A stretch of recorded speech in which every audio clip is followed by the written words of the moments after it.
Welcome to Friend or Foe. I'm your host, Devlin Wilder.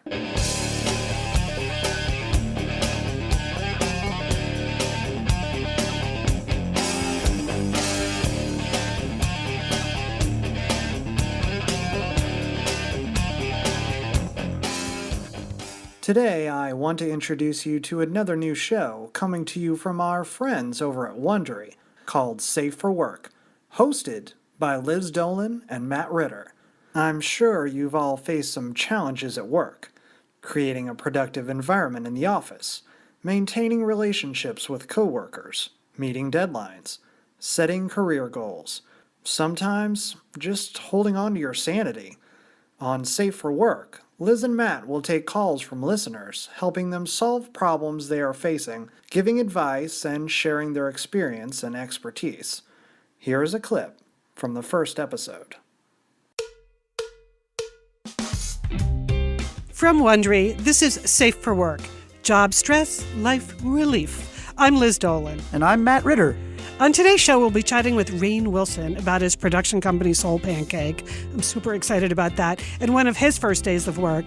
And of course, about playing Dwight on The Office, the world's most dreaded coworker. Congratulations on the new podcast. Thank you. Okay, I'm going to give you an example of a letter we got, and you tell me what advice you would give this person. Okay, good. I have the world's most annoying coworker. He is a power-hungry suck-up who inserts himself into everything going on around the office. He is a rule follower to the extreme. Let me just stop you right there for a second. Did Jim Halpert write this letter? But first, welcome to our first show. I think it's time for some introductions. Matt, of course, I know who you are. You're sitting right here, but the folks listening might not. Well, if they don't, believe it or not, I'm a recovering corporate lawyer turned comedian and executive recruiter. And let me tell you something. I've worked in more crazy workplaces than I care to ever think about. I want to hear all about them. And we are going to do that. What about you, Liz? Well, I've spent many years running marketing at big global organizations, including Nike, the Oprah Winfrey Network, and National Geographic channels. I've worked in a lot of different company cultures. I've had a lot of bosses, most of them good, some bad. I've been a boss for a long time. Mainly good, I think, but occasionally bad. We're going to have to get you to dish on that. Yes, totally. I'd like to confess all of my sins. Plus, I run a media company with my sisters. We produce podcasts and books as the Satellite Sisters. Okay, so now let's talk a little bit about our show and what we're going to do here, Matt. And then you guys can decide whether you even pay attention to anything that we say. No, you must pay attention to everything that we say. That's right, yes. Because our goal is to help you find happiness and contentment at work. You know, the culture is so filled with people telling you how to crush it at work, how to get rich and successful. And, you know, that's just not what we're interested in here. We spend more time with our coworkers these days than we do with our family and friends. That's where you get phrases like work wife and work husband. Many of my best friends in the world are actually people that I worked with. It's probably also true that some of my least favorite people in the world came from the office. Oh, really? So who's the worst person you ever worked with? Well, I did have a boss who once fired somebody for taking a nap. That seems harsh. Yeah, well, in fairness, it was during a $1 billion closing, and that someone was me. But he was a jerky boss anyway. Okay. I'm already not surprised, Matt. Already not surprised. So on this show, we're going to listen to your calls and questions. We're going to try to understand what's really important to you and maybe help you articulate what's really important to you. And then we're going to give you our 2 cents on how to get the best result for you personally and for your career. Each episode will also be talking to a guest. We'll have all kinds of amazing people, including business experts, people who've gone through fascinating career experiences, and some people who are just fun to talk to. Okay. Well, now that that's all settled, how about we get some listener calls? You ready for your first call, Matt? Let's crush it. No crushing. We're not crushing here. Oh, okay, fine. Let's just help people and have some fun. Yes. Hello? Hey, Kelly, this is Liz and Matt with Safe for Work. How are you doing? Hey, I'm good. How are you guys? We are great. So I understand you've been having some issues with feedback in the workplace. Why don't you tell us a little bit about that? Yeah, no problem. So I work in finance for a Fortune 50 company, and I got promoted a little less than a year ago, which was awesome. But every few months or so since I got that promotion, I've been hearing and getting feedback, mostly in the line of needing to be more professional at work. Two recent examples were I commented to another coworker that a teammate of mine who was able to get some flexible scheduling, so maybe working from home 4 out of 5 days a week and only coming into the office 1 day a week was pretty lucky, and that our department really doesn't do flexible working very well.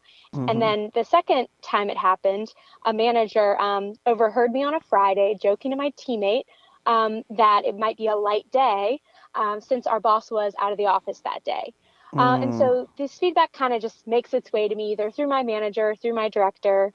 And I guess what I'm really wondering is, am I wrong in thinking these other managers are overreacting and kind of taking this 360 feedback too far?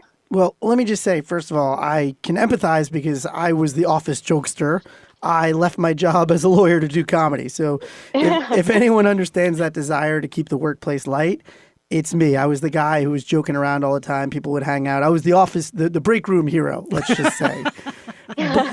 But I will say... Every office has one. Yeah, but I will say there were a couple of topics that I probably wouldn't have joked about. And from just quickly hearing what you're talking about, you know, the topics that you've chosen to kind of joke about are a little bit of danger areas because I guess what I would say is you're kind of cutting into the sacred cows of the workplace. Like, you know, when talking about working from home, like that's, if somebody had to ask for a work from home situation, like that's a very tough ask for them. And it's probably something that everybody, you know, has to kind of tread lightly on. So I would say, like, topic wise, if you want to make jokes, that's definitely an area that I would steer clear of because that's more like kind of passive aggressive talking badly about the workplace itself.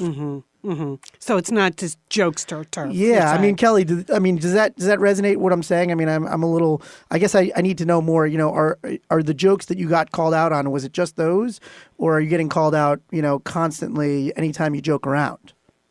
Yeah, I'd say those are the examples that stick out, but I'd say I feel like it's more personality based almost. Like I tend to be a little bit louder in the aisles, I would say, than my coworkers. There may be a group of us all around talking and laughing maybe on a Friday, but then it feels like I'm the one that's getting the feedback that, you know, I need to maybe button it up a little bit more. And so it's starting to feel like my personality is a bit of a liability, just in general.